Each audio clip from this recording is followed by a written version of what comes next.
depois do jornal, né? 7h06. Hoje, dia 8 de julho de 2021. Muito bom dia.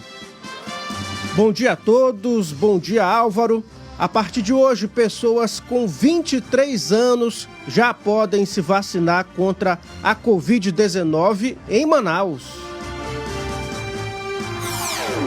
E ainda, governador Wilson Lima lança hoje o programa Amazonas Mais Seguro, com projeto inédito de câmeras inteligentes para a segurança pública. E mais, Detran suspende renovação de CNH após erro técnico prejudicar 122 pessoas no Amazonas. Ministério Público do Amazonas pede condenação do ex-prefeito Arthur Neto por gratificações ilegais, vejam só, de até 500% para servidores. Absurdo. E ainda, ex-secretária de Educação da gestão Arthur Neto terá contas julgadas hoje pelo Tribunal de Contas do Amazonas.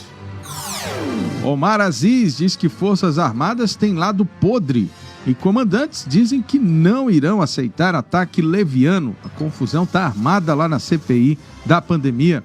A gente vai discutir sobre isso também hoje na coluna O Poder.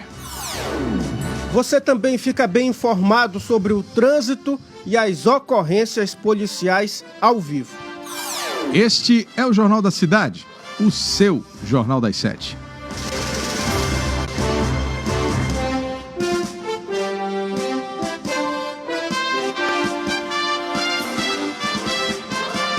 As notícias da cidade de Manaus. Polícia, emprego, comunidade, as últimas informações do Brasil e do mundo. Começa agora. Jornal da Cidade.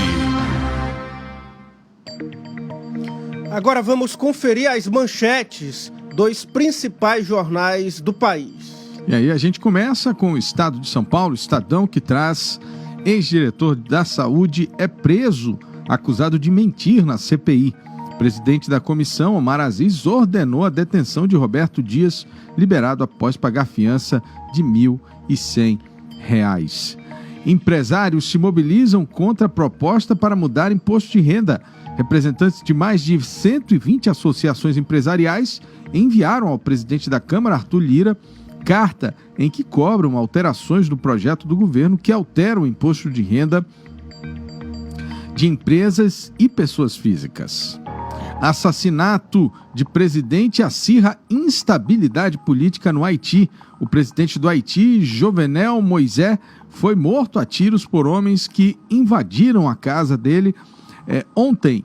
O crime de autoria desconhecida mergulha o país mais pobre do hemisfério ocidental em uma profunda crise. Temos ainda, São Paulo amplia a abertura de lojas e escolas. O governo do estado de São Paulo ampliou o funcionamento do comércio e de escolas e também liberou faculdades diante da redução das taxas de hospitalização no estado. Esses foram os destaques do jornal Estado de São Paulo de hoje. Muito bem, Álvaro, agora vamos conferir os destaques do jornal Folha de São Paulo, que traz como manchete principal: pivô de escândalo, ex-diretor da saúde é preso durante CPI. Acusado de mentir em depoimento, Roberto Dias é levado pela Polícia Legislativa.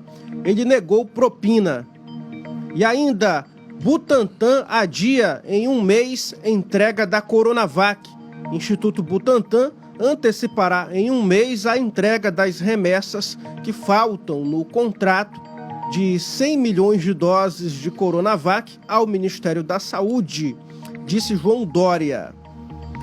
Comandantes e defesa repudiam declarações de Aziz, Braga Neto, do Ministério da Defesa, e chefes das Forças Armadas divulgaram nota repudiando falas de Omar Aziz. Ele disse que havia anos o país não via membros do lado podre das Forças Armadas envolvidos com falcatrua dentro do governo. E ainda aqui entre os destaques, na capa do jornal Folha de São Paulo,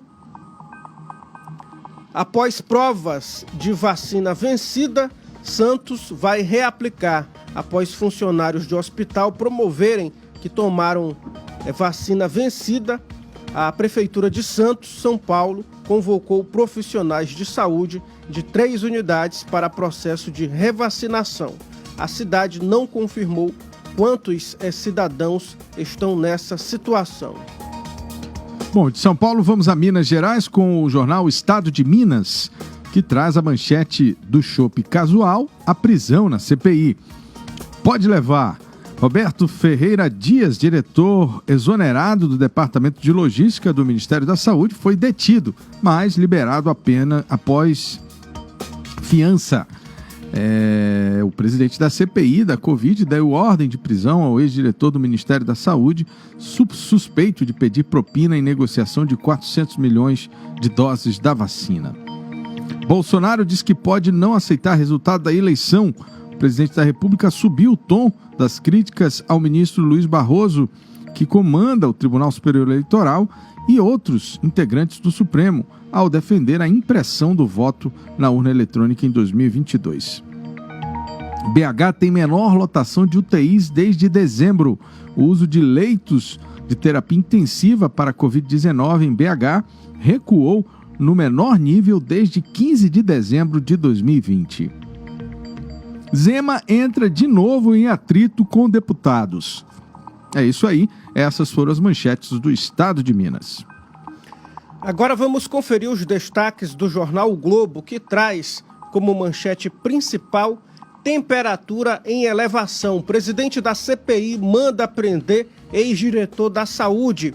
Acusado de mentir, Roberto Dias foi liberado à noite após pagar fiança. Omar Aziz reage à nota de militares. Não me intimida. O presidente da CPI da Covid, Omar Aziz, do PSD-AM, reagiu à nota de repúdio do Ministério da Defesa e dos comandantes das Forças Armadas após ele ter criticado o envolvimento de militares em suspeitas de irregularidades na saúde. Aziz disse que sua fala foi pontual. Só não me intimida, disse.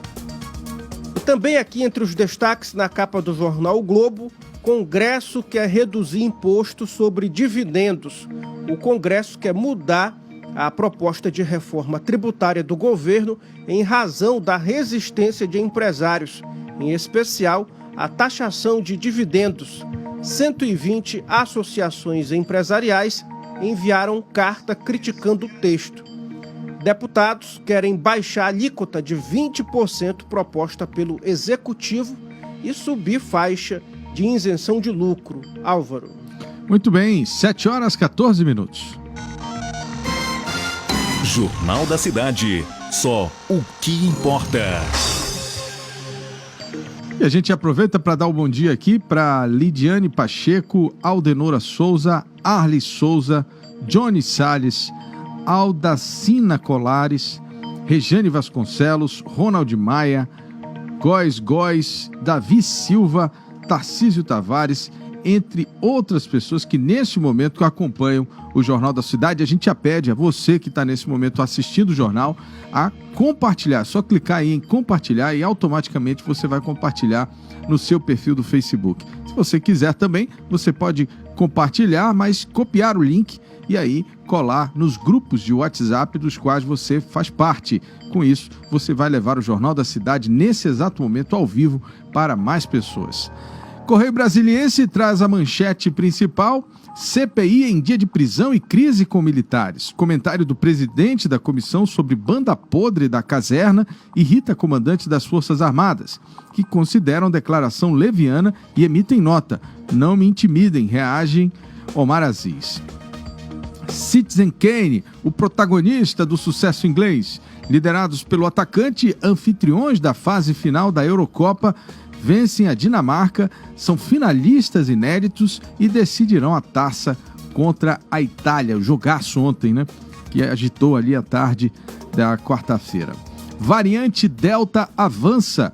Governo de São Paulo confirma que cepa circula em transmissão comunitária no estado, pois muitos infectados não estiveram em viagem pelo exterior. Autoridades estudam reduzir o intervalo de aplicação das 2 doses da vacina AstraZeneca e Pfizer para completar o esquema de imunização. O UNB de luto com a perda de Todorov, um dos criadores do PAS. O ex-reitor Cláudio Todorov morreu aos 80 anos. Colegas destacaram o trabalho do professor no crescimento da universidade. E também gasolina rompe a barreira dos R$6. Infelizmente, ontem nós falávamos disso, ontem passamos o dia, na verdade, vendo essa questão e, para nossa surpresa, ontem também nós descobrimos que o Amazonas, diferente do resto do Brasil, estava vivendo o segundo aumento em menos de um mês, né? Além do aumento que foi concedido pela Petrobras e começou a valer ontem, o Amazonas já havia registrado na semana anterior um aumento do combustível, infelizmente. De acordo com o Procon Amazonas, esse aumento simultâneo para R$ 5,59 feito aí pelos próprios estabelecimentos, postos de combustíveis, está sendo investigado, Álvaro. Vamos aguardar então a investigação. 7h17. Agora vamos conferir os destaques da capa do jornal 0 Hora, que traz como manchete principal: ex-funcionário da saúde é preso pela CPI acusado de mentir, paga fiança e é solto. Convocado a dar explicações sobre as suspeitas de que teria pedido propina na compra da vacina AstraZeneca, Roberto Dias negou. O presidente da comissão, Omar Aziz, deu voz de prisão por entender que ele não falou a verdade. No fim da noite, Dias foi liberado. E também aqui entre os destaques da capa do jornal 0 Hora, ataque com morte do presidente em casa agrava a crise no Haiti. Assassinado a tiros, Jovenel Moisés, em Porto Príncipe, joga o país mais miserável das Américas na incerteza. Primeira-dama ficou ferida e foi hospitalizada. São alguns dos destaques do jornal 0 Hora. Do Rio Grande do Sul, voltamos para o Amazonas, aqui na região norte, com o jornal A Crítica, que traz as seguintes manchetes. Guedes prepara novo ataque à Zona Franca de Manaus. Congressistas preparam reação à proposta de cortar incentivos às indústrias de refrigerantes. Após tombo, comércio do Amazonas já cresceu 10%, 10,4% este ano.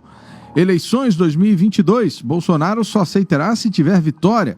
Se perder, presidente antecipa em rádio que vai contestar o resultado das urnas. Mais de 1.000 chamadas denunciando abuso infantil. De janeiro a maio, o Disque 190 recebeu 1.600 denúncias relatando agressão, abandono e vulnerabilidade de crianças, o que é lamentável. Pesquisa: Lula amplia vantagem para eleição. E tem também CPI da Covid, ex-diretor tem prisão decretada. Além do destaque do atentado ao presidente do Haiti, Jovenel Moisés, que foi assassinado a tiros na capital de Porto Príncipe, no Haiti. Esses foram os destaques do jornal A Crítica desta quinta-feira. O tempo hoje. Hoje será parecido com ontem. A previsão do tempo, de acordo com o Instituto Climatempo, é de sol com algumas nuvens, chove rápido durante o dia e a noite, mínima de 23 graus e máxima de 29 graus. E continua esse clima com temperaturas amenas, né, Álvaro? Exatamente. São 7h20. Trânsito. Vamos agora direto com a repórter Edila Chaves, trazendo as informações do trânsito na cidade de Manaus nesta manhã de quinta-feira, já anunciando o início do final de semana, que começa amanhã, né? Amanhã é sextou, mas hoje ainda é quinta. Edila, como é que está o trânsito nesta manhã? Bom dia. Bom dia, Álvaro. Bom dia, Tiago. Bom dia, Zé Gotinha. Olha, Álvaro, hoje parece que o povo está com sensação de sexta-feira, viu? Ainda por cima, esse clima, Manaus voltou àquela temperatura onde não somos habituados, é uma temperatura bem gostosinha, pedindo para ficar na cama. Só que muitos têm que trabalhar, obviamente.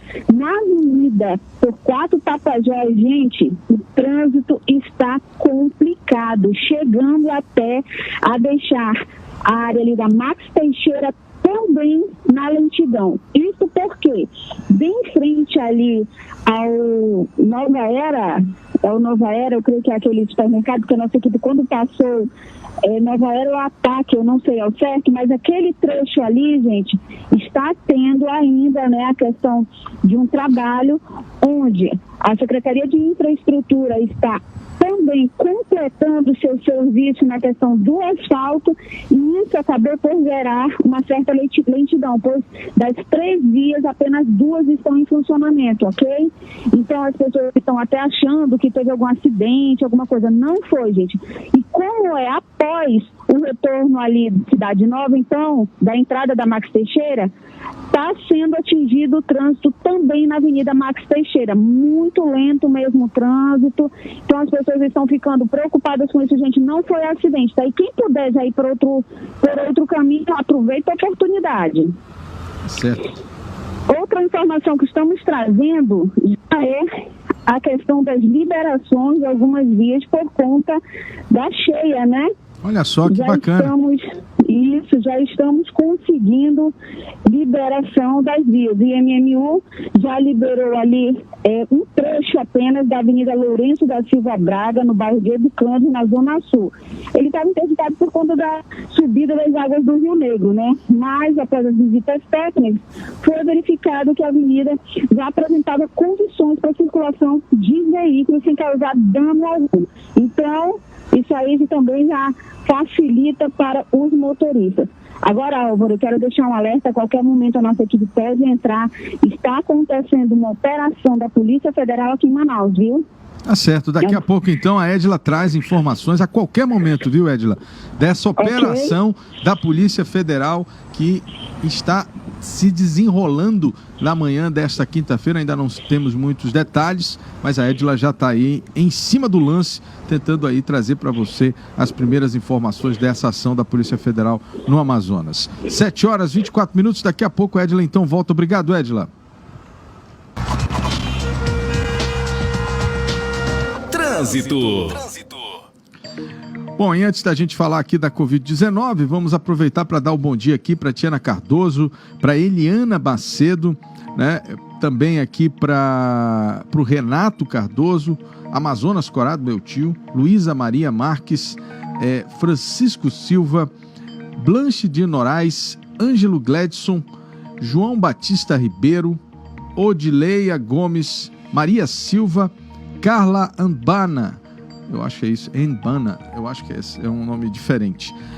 São pessoas aqui que estão nos assistindo nesse momento e a gente quer agradecer imensamente a audiência de todos vocês e pedir que vocês compartilhem o link dessa transmissão com o maior número de pessoas possível. Assim, você vai nos ajudar a divulgar o Jornal da Cidade para mais pessoas e também levar informação de qualidade para todo mundo na manhã de todos os dias aqui, todos os dias às 7 horas da manhã, de segunda a sexta.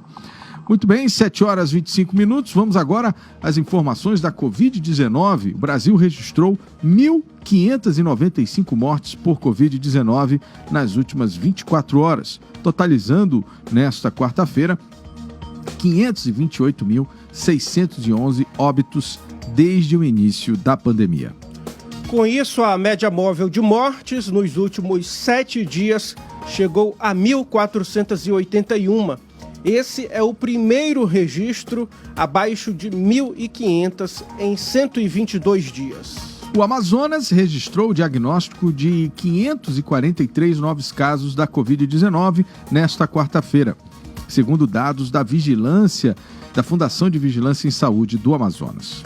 Com isso, subiu para 405.609 o total de casos da doença no estado. Na segunda-feira, o estado ficou sem registros de óbitos pela primeira vez em decorrência da Covid-19 após 1 ano e 3 meses. Pois é, mas segundo o boletim, foram confirmados então 6 óbitos por Covid-19, 5 ocorridos na terça e 1 que foi encerrado por critérios clínicos.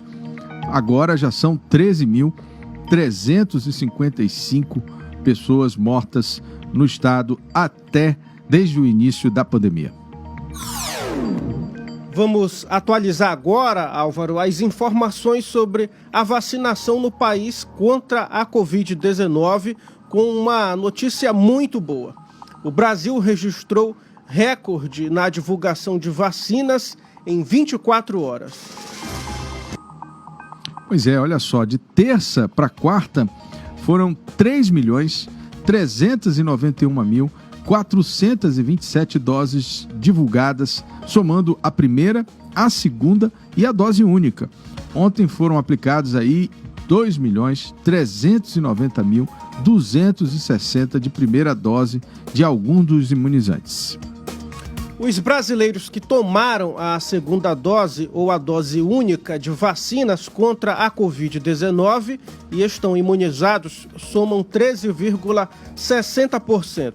São 28.796.690 pessoas vacinadas. Isso somando a segunda dose e a dose única da Janssen. Mais uma notícia boa, a partir de hoje já está liberada a vacinação contra a Covid-19 para pessoas com 23 anos. Atenção, olha, o Amazonas avançando na vacinação das faixas etárias.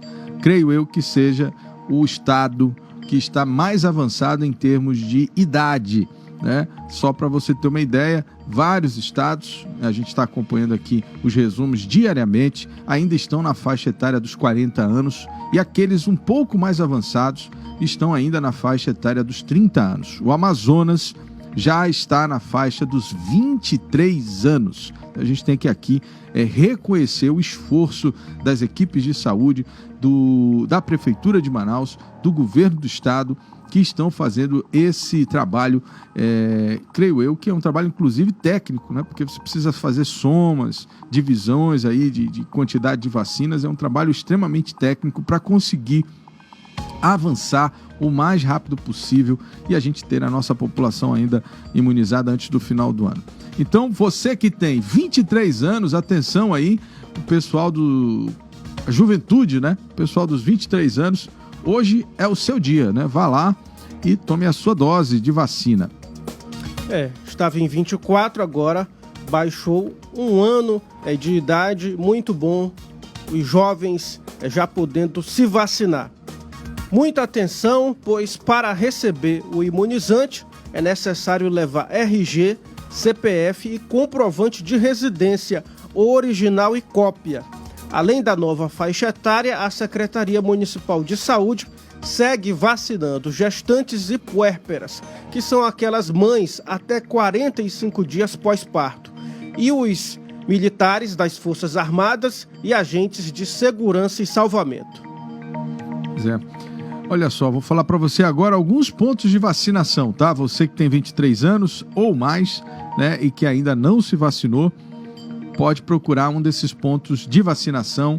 Olha só, o Shopping Felipe Dal, aí no Jorge Teixeira. Então você aí que mora ou trabalha aí pela zona leste da cidade, pegue um tempinho do seu dia hoje e dê um pulo aí no Shopping Felipe Dal, porque aí, próximo do T4 ali, né? Você atravessa a rua, você está no T4. Então, ali no Shopping Felipe Dal vai estar sendo vacinado, né, para a Covid-19. Tem também aqui no Parque Municipal do Idoso, aqui já no Nossa Senhora das Graças. O pessoal ali para o distrito, né, pode se vacinar no Estúdio 5, Centro de Convenções. Então tem lá também um posto para vacinação. O pessoal que fica aqui pela Chapada, pela Compensa, etc., tem o Centro de Convenções Vasco Vasques, né, ali na Constantino Neri. Ali tem várias paradas de ônibus, então você pode parar por ali e já fazer a sua vacina. E tem ali na Zona Norte o Centro de Convivência da Família Padre Pedro Vignola. Então é só pegar aí o transporte público em um desses pontos para fazer a vacinação do seu filho, né? Porque agora a gente já tem que falar assim, né? Já é a vacinação dos filhos, né? Então, seu filho aí de 23 anos, né? Oriente ele a procurar um dos pontos de vacinação para tomar a vacina e ficar imunizado. Esses pontos que a gente acabou de falar aqui são apenas para pedestres, tá? Então, a gente vai falar agora dos pontos para quem está de carro, né? Então, ali no Clube do Trabalhador do SESI, na Cosme Ferreira, e também, obviamente, todo mundo sabe, o Sambódromo, que é o ponto de vacinação para quem está de carro. Então, você que tem a oportunidade de ir de carro e se vacinar só abrindo a janela ali, a porta, né? Você pode procurar ou o Clube do Trabalhador do SESI ou o Sambódromo. Vamos conferir agora, então, na tela, Tiago, é isso? É isso mesmo, Álvaro. Vamos conferir aí na tela o número de vacinados aqui na capital de acordo com o vacinômetro da Secretaria Municipal de Saúde. Isso, agora. Vai, Tiago, agora sim.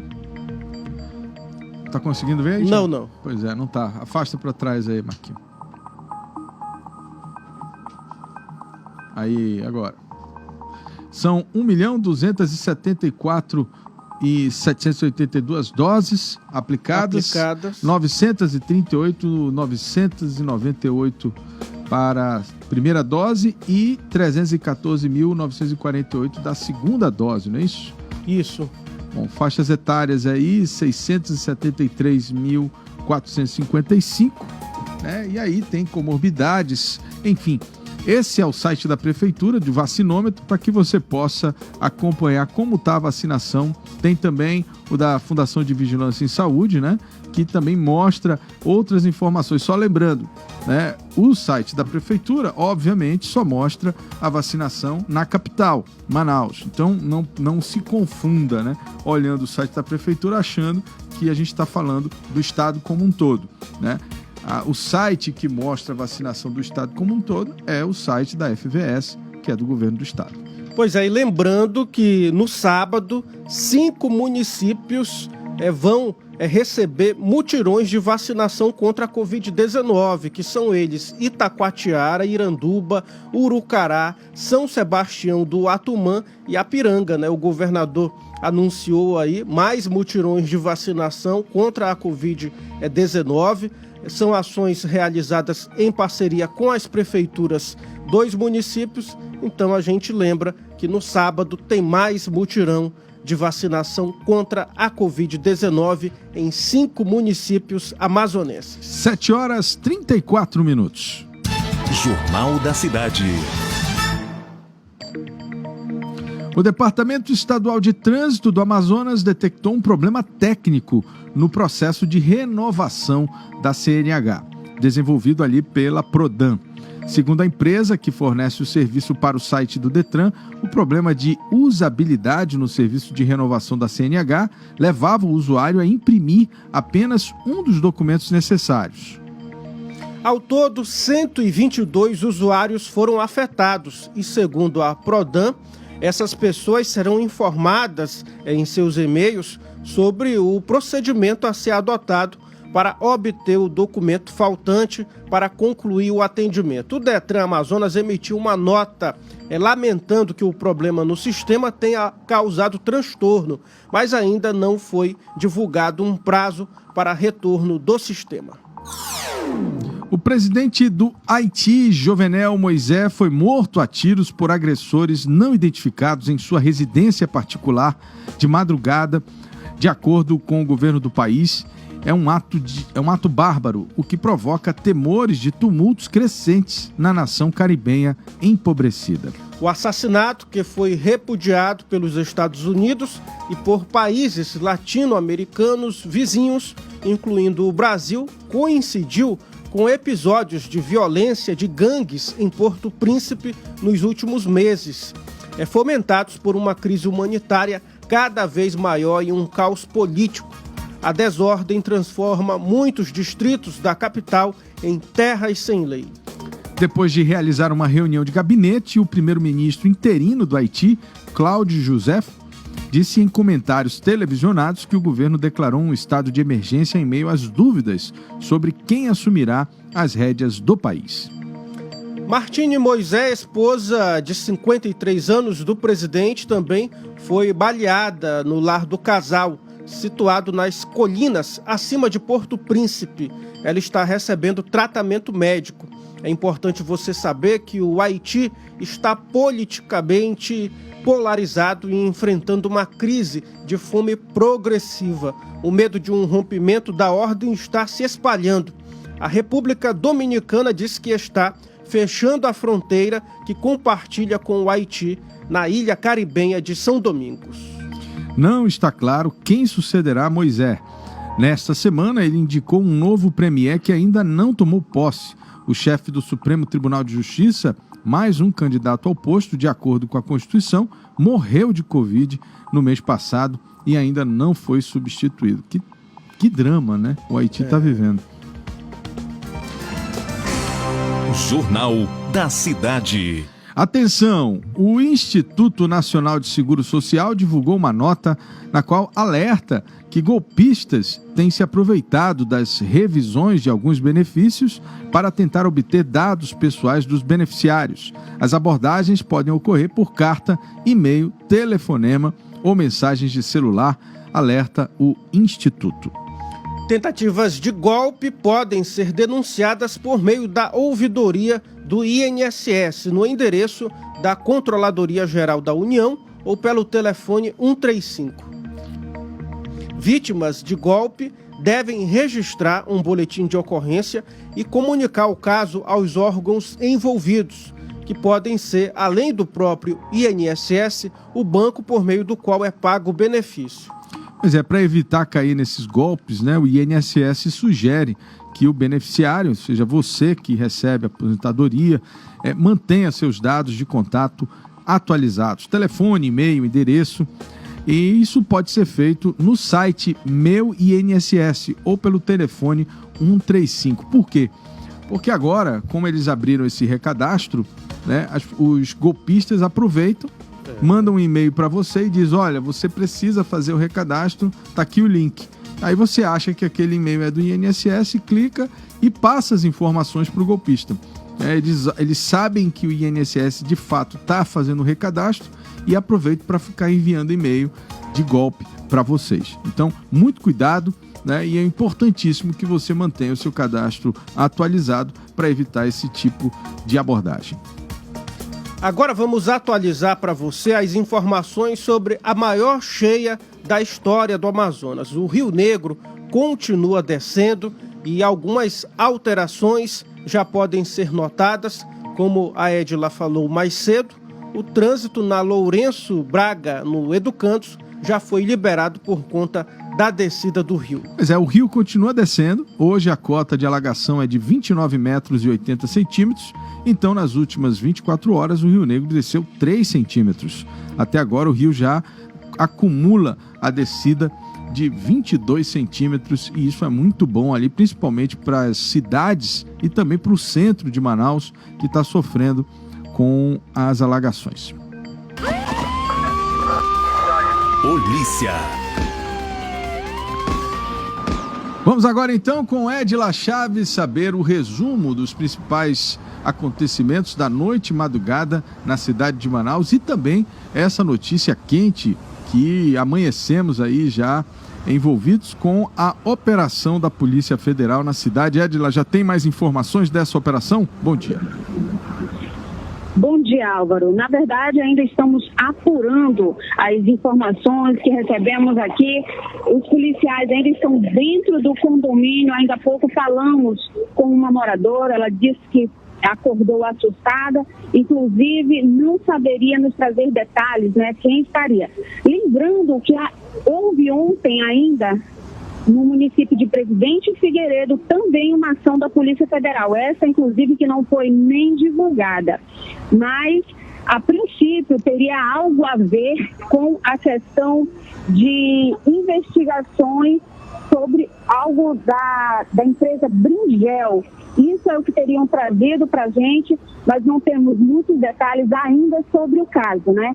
Essas informações precisas mesmo, somente através da assessoria da Polícia Federal, mas o pouco que conseguimos obter seria isso, né? Que do dia de ontem estiveram em Presidente Figueiredo, isso na empresa Brigel em Presidente Figueiredo, e hoje possivelmente ainda seria sobre essa mesma operação. A nossa equipe está apurando em loco e logo iremos entrar para levar a vocês detalhes do que está acontecendo, ok? Ok, Edila. Agora, sobre os causos, o que aconteceu na cidade de ontem, de Manaus, né, temos ali uma ocorrência onde chegou a assustar muitos, principalmente os frequentadores ali do Eldorado, da famosa Praça do Caranguejo.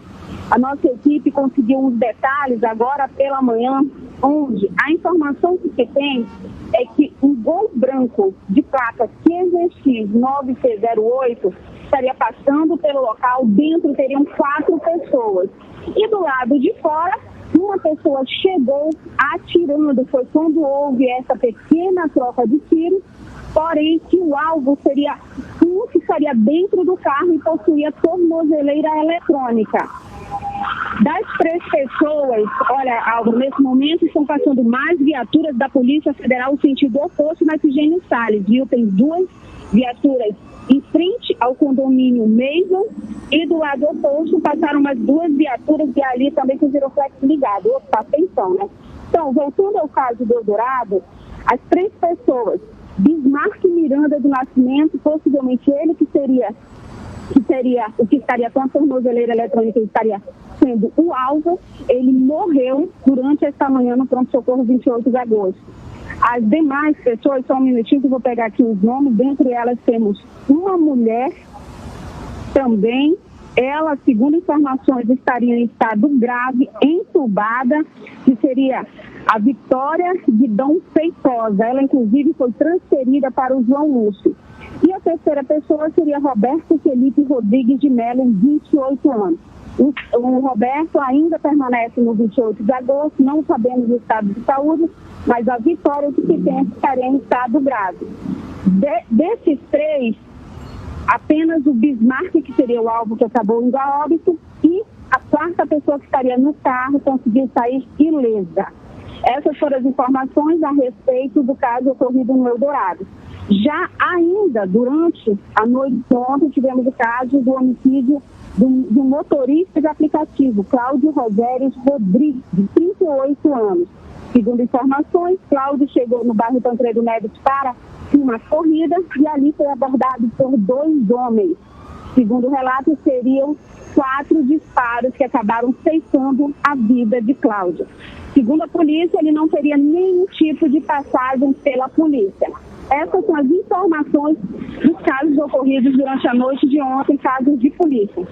A qualquer momento, a nossa equipe volta trazendo informações sobre a operação da Polícia Federal de forma mais precisa. Tá certo. Obrigado, Edila. A gente daqui a pouco volta com a Edila com informações dessa operação da Polícia Federal, ainda com pouquíssimas informações, são informes ainda, né? E ela está ali, obviamente, tentando chegar aos detalhes do que está acontecendo na cidade na manhã de hoje. 7h44. Polícia.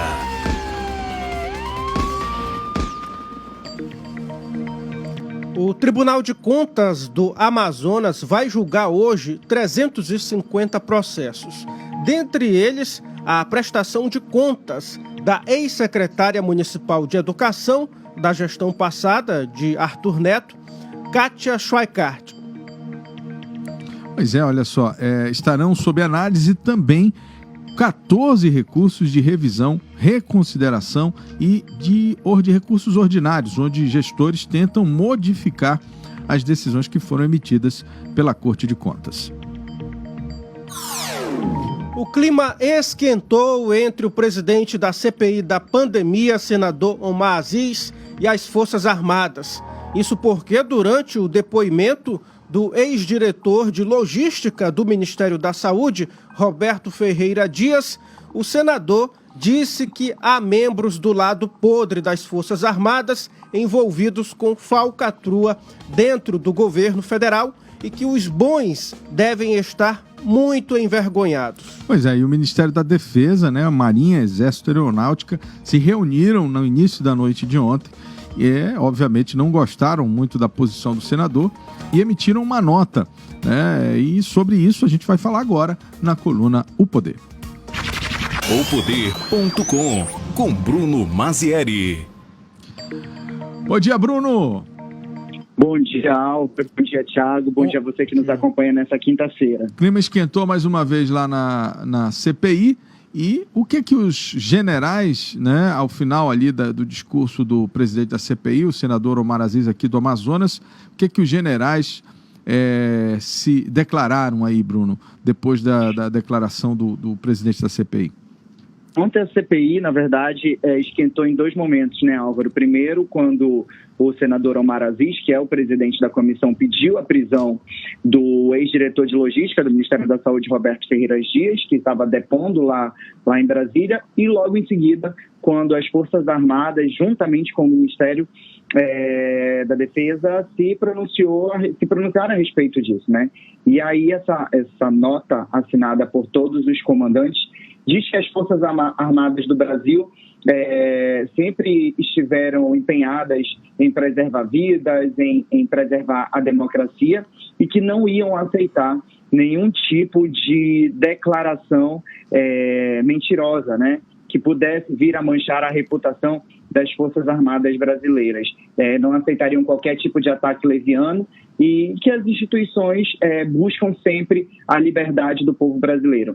E aí essa nota, quando foi emitida, gerou um desconforto, né, entre os membros envolvidos da CPI e colocou o senador Omar Aziz aí novamente num foco, como a gente conversou ontem, Álvaro, esticou a corda, né, entre o Senado e também as Forças Armadas.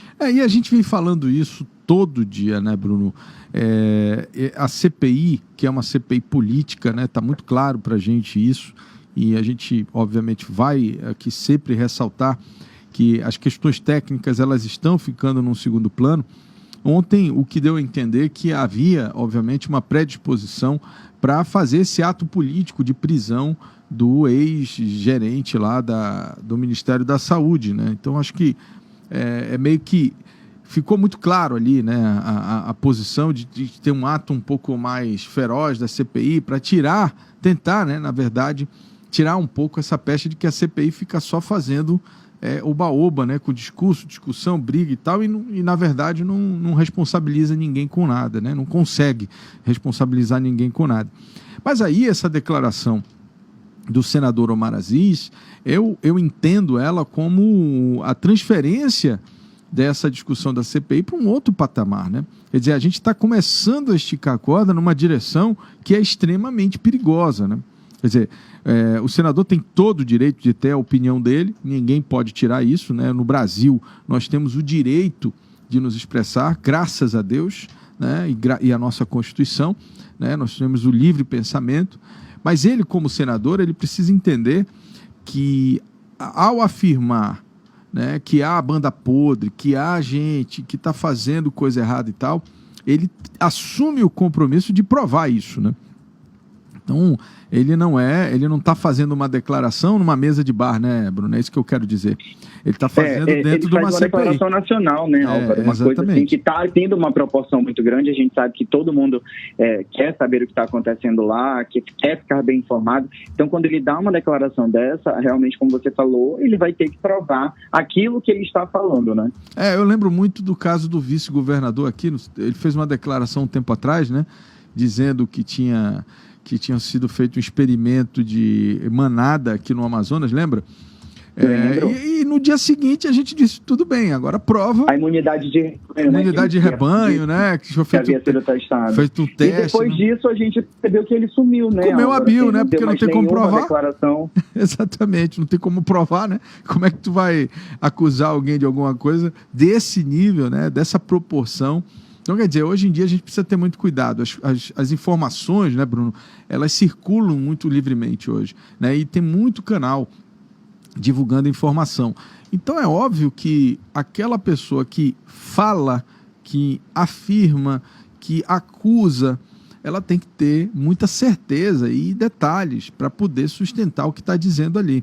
E ainda que seja do âmbito da opinião, você tem que sempre salvaguardar, né, que aquilo ali é a sua opinião pessoal. Você não está fazendo uma afirmação com base em dados. É o que você acha, é o que você pensa, né? É diferente de você dizer assim, são ladrões, são isso, são aquilo, porque você precisa, ao afirmar esse tipo de coisa, você tem que ter provas disso, né? Senão fica muito fácil. Álvaro, as Forças Armadas disseram ainda que essas declarações do senador Omar, afastada dos fatos, atinge de forma vil e leviana as instituições, né, o Exército, a Aeronáutica e a Marinha, e que, tratando-se de uma acusação grave, infundada e, sobretudo, irresponsável. Ou seja, as Forças Armadas deixam muito claro o seu posicionamento com relação a essas declarações do senador Omar, que ontem mesmo também rebateu a nota, dizendo que as Forças Armadas podem emitir 50 notas de repúdio assinadas que não vão intimidá-lo. Ou seja, a gente começa aí a criar uma certa instabilidade dentro da comissão e também com relação à imagem do senador Omar e perante as Forças Armadas. O que a gente tem que entender também é que não se trata de emitir 50 notas, né? O senador Omar é político, da velha guarda, é um grande cacique, né? Comanda aí um grupo de pessoas. Ele precisa compreender que essa nota é um aviso, né? No meu entendimento, é um aviso. Olha, não brinque, não entre nessa seara, né? Não venha para cima da gente, que nós estamos aqui na nossa, né, cumprindo o nosso papel. Eu vejo dessa forma. Então, assim, não se trata de emitir 50 notas. O Exército não vai emitir 50 notas, né? O Exército vai agir. Se ele achar que está passando do limite, ele vai agir. E é isso que a gente não quer, né, Bruno? Eu acho que nós brigamos muito para ter um processo democrático nesse país. Muito, né? Então a gente não pode, pela irresponsabilidade de um ou outro, fazendo declarações que desestabilizam o sistema político brasileiro, né, num momento que é delicado, de polarização, né, os senadores eles precisam ter responsabilidade e compreender o peso da palavra que eles têm, porque eles têm um peso. Né? Então, assim, é fundamental que a gente entenda que o Estado Democrático de Direito ele se alicerça no processo democrático. Ou seja, o direito de falar, ok, mas também a responsabilidade em cima do que você fala. Então, a gente não pode, nesse momento, contribuir, né, para essa, digamos assim, esse acirramento, vamos colocar dessa forma, entre as forças políticas pró e contra Bolsonaro. Pelo contrário, a gente precisa buscar o equilíbrio disso, precisa tirar o que é excesso e tratar daquilo que de fato a população quer saber, quem tem culpa do quê, né, o que há de responsabilidade, se é que há, né, para quem é essa responsabilidade, mas como eu disse ontem, né, a gente não pode ficar preso só no causuísmo, né, no interesse particular de algumas pessoas de querer atribuir crime a qualquer pessoa. Nesse país está assim. E desde a época do Lula, né? Quer dizer, a gente já está vivendo esse clima de fulano é ladrão e não sei o quê, e fica por isso mesmo, né? E a população vai ficando com raiva, né? Esse sentimento que a gente vê nas pessoas, de raiva da política, de um lado ou do outro, é tão somente o resultado dessa forma de fazer política de alguns cidadãos que estão aí no exercício dos seus mandatos. Então, você tem que ter muito cuidado, porque essa nota ela não é só uma nota, né? Ela é efetivamente um recado, dizer, olha, não estique a corda, vamos manter o processo democrático, faça lá seu trabalho na CPI, execute a sua investigação, mas não comece a fazer, tacar pedra para cá, porque senão o problema vai ser maior. E é desse tipo de coisa que a gente não precisa agora, né, Bruno? Isso mesmo, Álvaro, sem dúvida. E a gente vai acompanhando o desenrolar disso aí, para ver. Hoje provavelmente promete ser um dia de muitas declarações.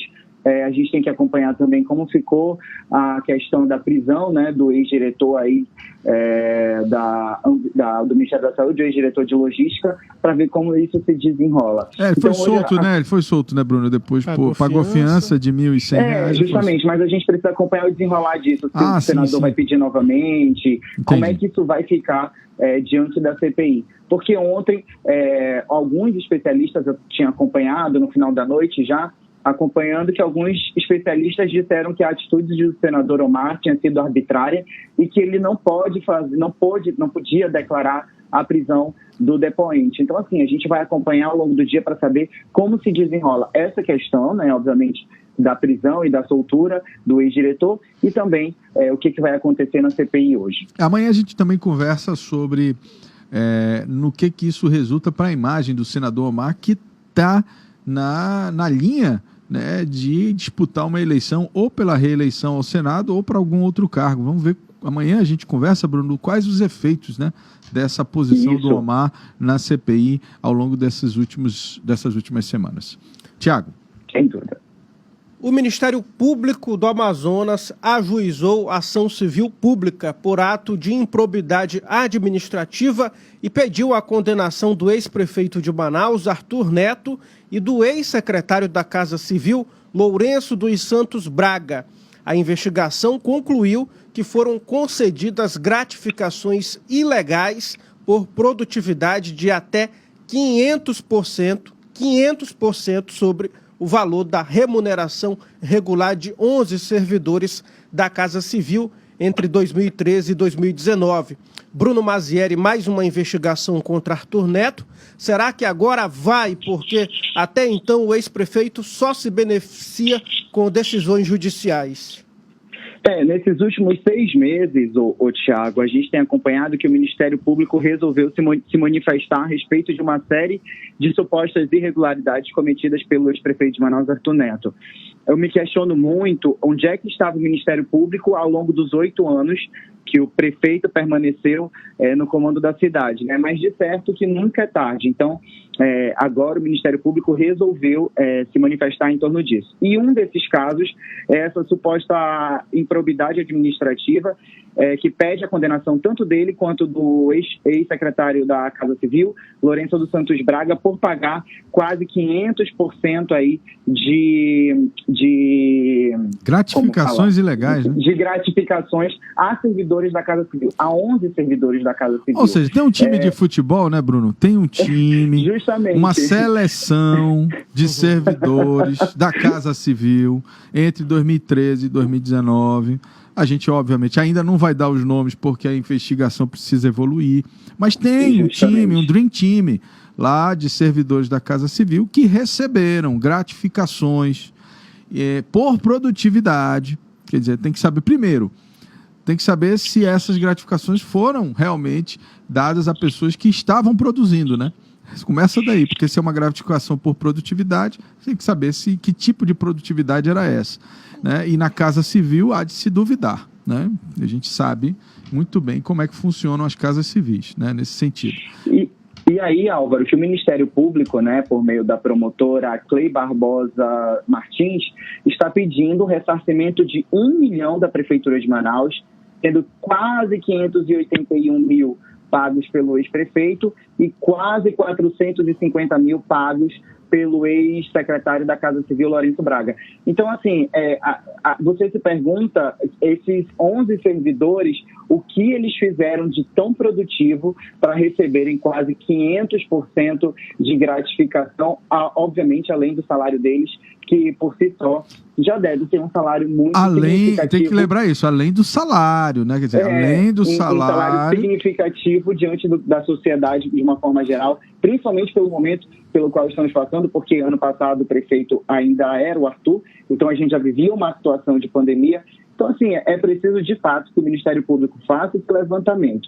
E, além disso, a promotora pede a inclusão dos réus no Cadastro Nacional de Condenados por ato de improbidade administrativa e por ato que implique inegibilidade. Ou seja, você precisa já ficar de olho aí, que se ano que vem o ex-prefeito quiser concorrer às eleições, pode ser que essa decisão aí possa vir a acarretar a sua impossibilidade de concorrer, já que tem a questão da inegibilidade, né? Vamos ver, de acordo com os nomes dessa seleção de servidores de 11, né? Tem o goleiro, tem o atacante, enfim. É um time de futebol, né?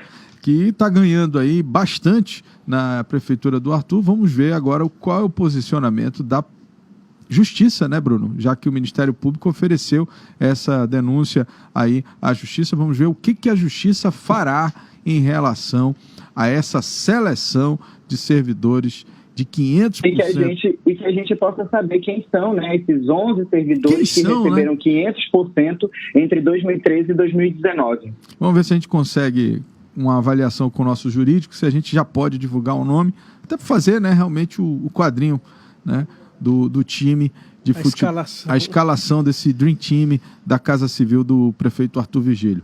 8h, 1 minuto. Opoder.com com Bruno Mazieri. Vamos falar agora aquele momento importante no Jornal da Cidade, no qual apresentamos as principais ofertas do dia, busca-preço da Cefaz. Hoje vamos falar do quilo do feijão tipo jalo, informações importantes para o consumidor.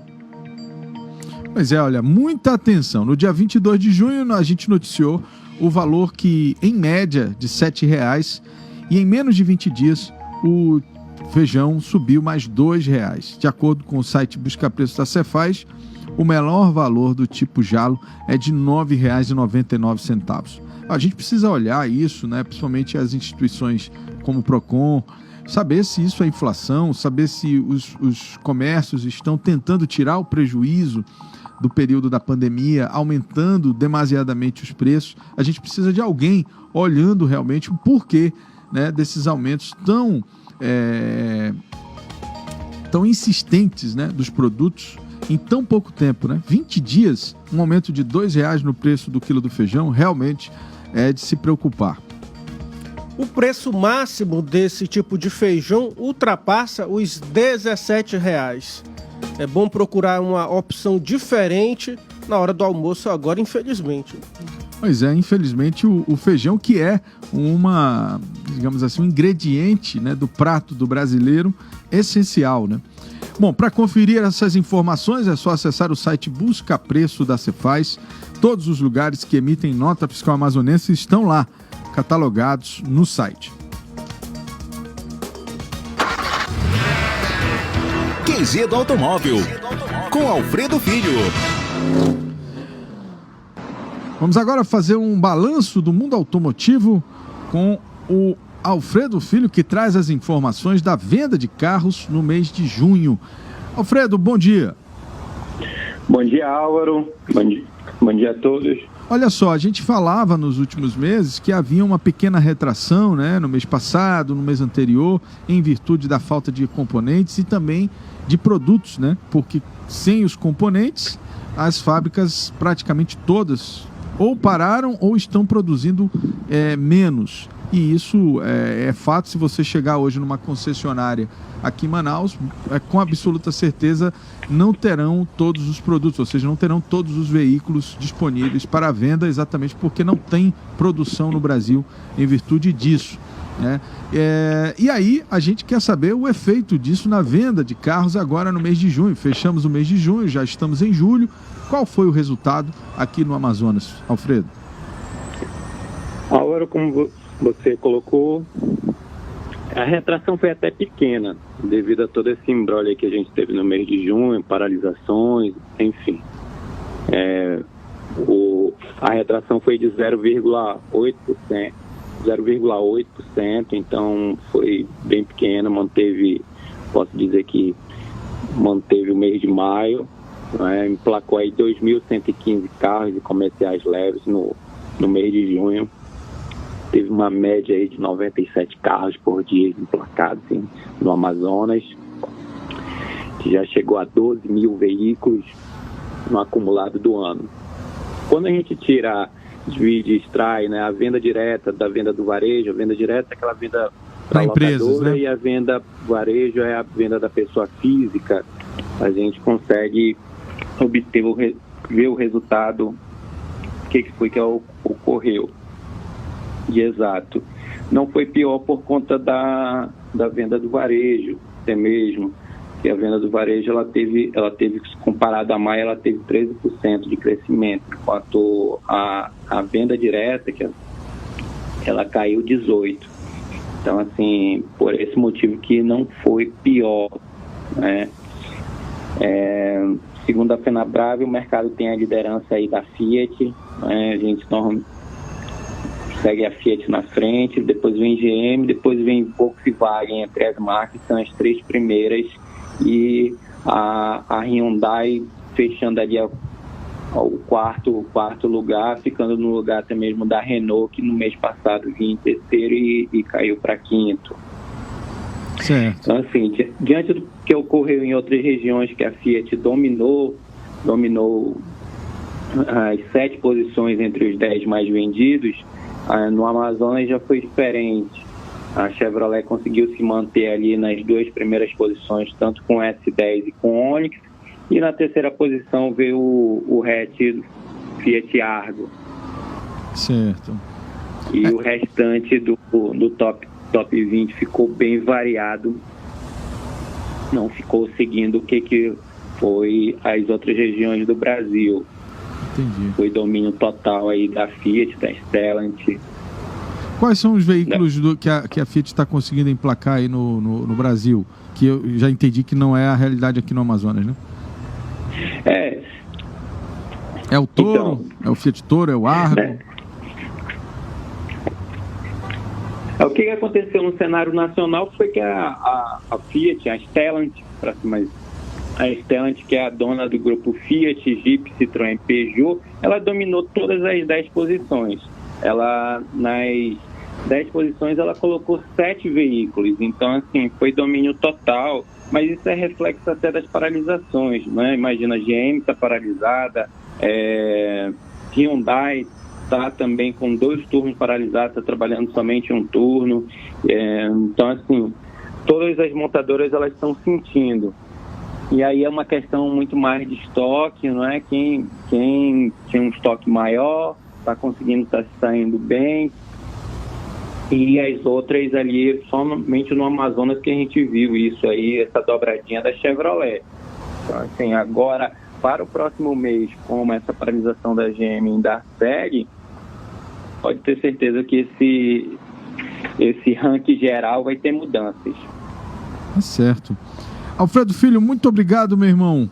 Obrigado pelas informações e, assim, quem quiser ver em detalhes essa estatística, né, e essa análise do mês de junho, acessa qual site, Alfredo? Acessa lá o qgdoautomóvel.com. Tá certo, qgdoautomóvel.com. Obrigado, Alfredo. Obrigado, Álvaro. Até a próxima quinta-feira. Tchau, tchau. Se Deus quiser. Valeu. Um abraço. 8h08. QG do Automóvel, com Alfredo Filho. Jornal da Cidade. Você acabou de conferir o Jornal da Cidade, o seu noticiário das 7 da manhã, de segunda a sexta, aqui mesmo pelo site Imediato.